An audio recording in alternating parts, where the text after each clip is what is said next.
Hey guys, hope you all are good and safe. Now let's start with our today's session. But before starting this, I'm first talking about previous sessions. So previously we did two examples from case 2, right? And that is of singular point, यानी कि Frobenius method. Okay.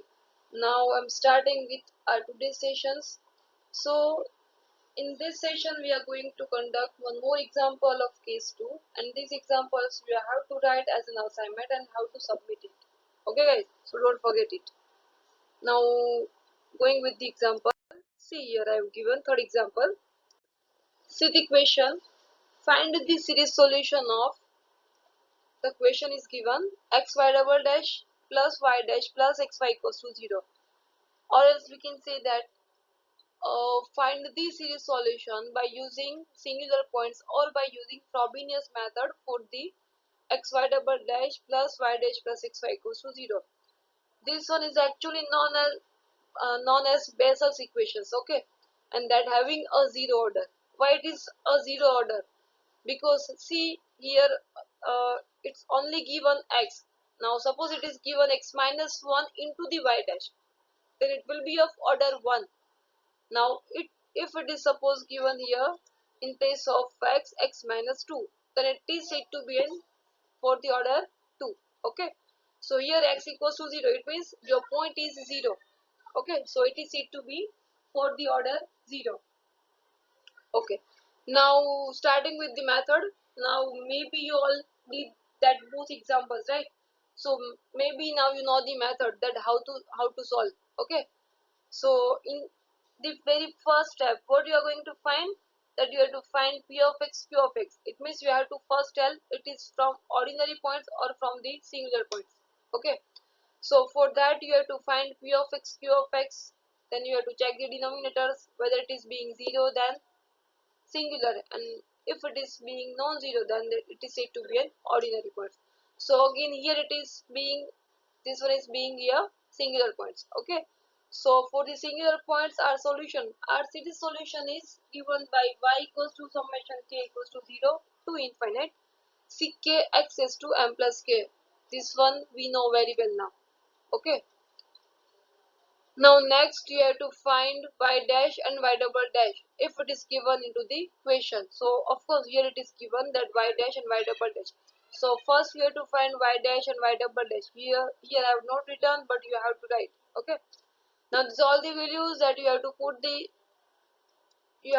into the equation number 1. Okay. So putting these all the values in equation number 1, so x as it is, y double dash, in place of y double dash I am putting its value, that is this one. Now next plus y dash, that is this one, and plus x as it is, again y. So this one is here. Okay.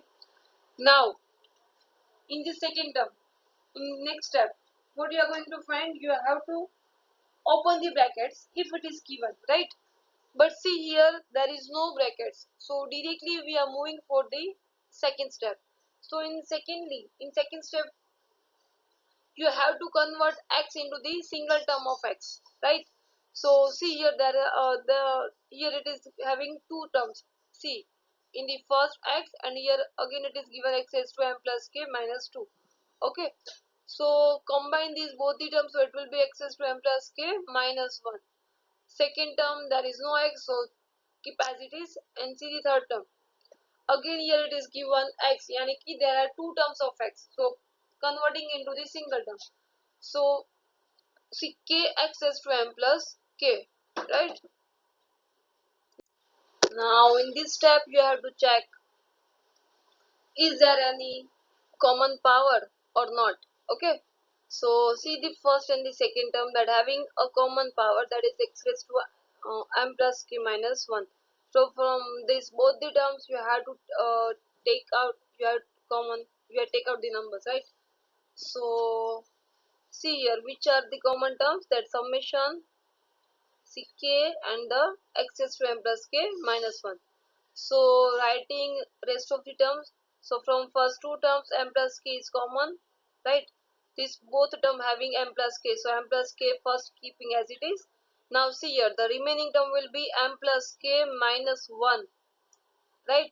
Now from here m plus k already we took out the common, ck common, summation common, access to m plus k minus 1. So which one will be the remaining term? That will be plus 1, right? So writing these both the terms as combined, so it will be m plus k minus 1 plus 1. Now minus 1 plus 1 cancel, so it will be m plus k only. So now combine these both the terms, then it will be m plus k whole square.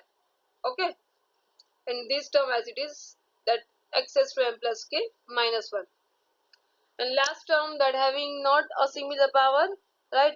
So just keeping as it is. So in next term, now you have to convert, you have to make a same power of x, right? Now see the first term that having m plus k minus 1. So in the last term also you have to make the same power, that m plus k minus 1. Okay. So here it is given m plus k plus 1. So in place of k you have to put any numbers. Okay.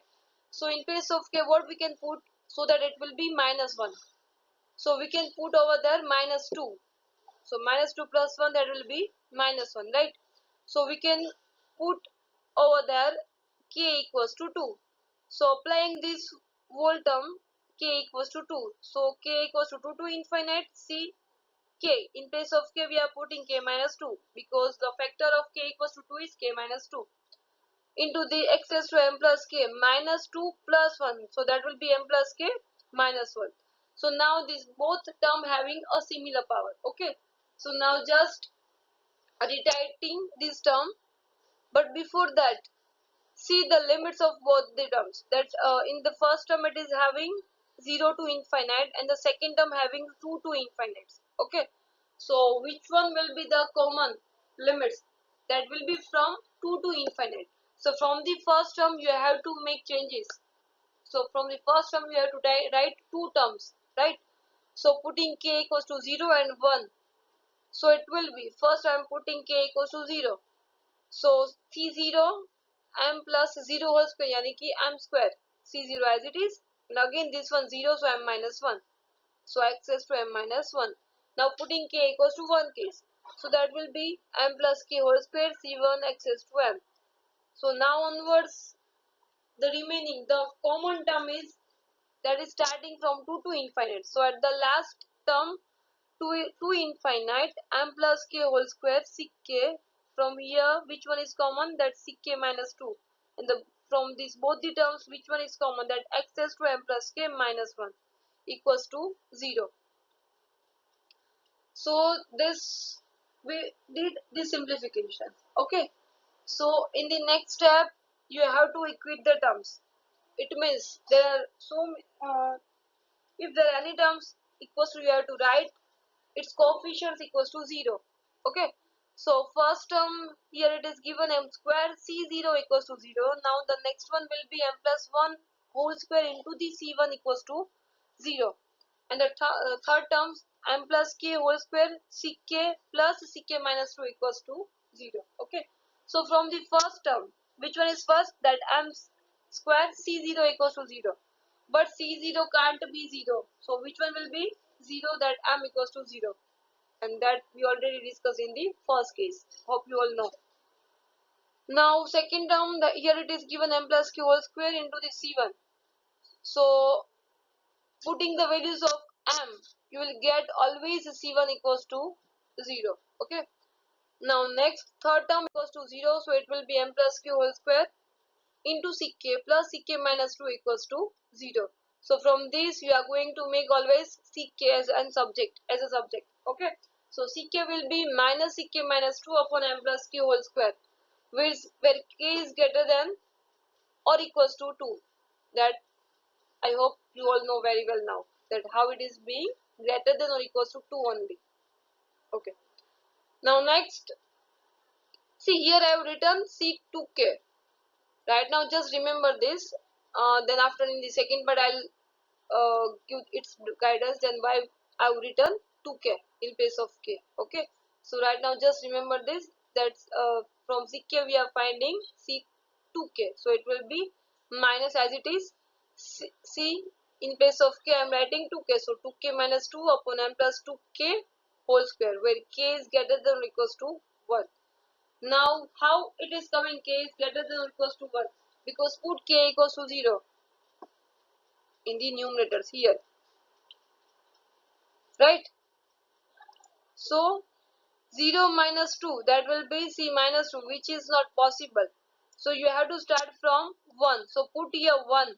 So 2 minus 2, 0. Of course, c0 is possible, but c minus 1 or minus 2 is not possible. So the boundary for the k will be greater than or equals to 1. So right now just remember this term, and this one is very important, that why I have written c2k. Okay. Okay, then it's our next session will continue with this sum only. So just do the practice of this sum, and part 1 and part 2 we will solve in our next session. Thank you.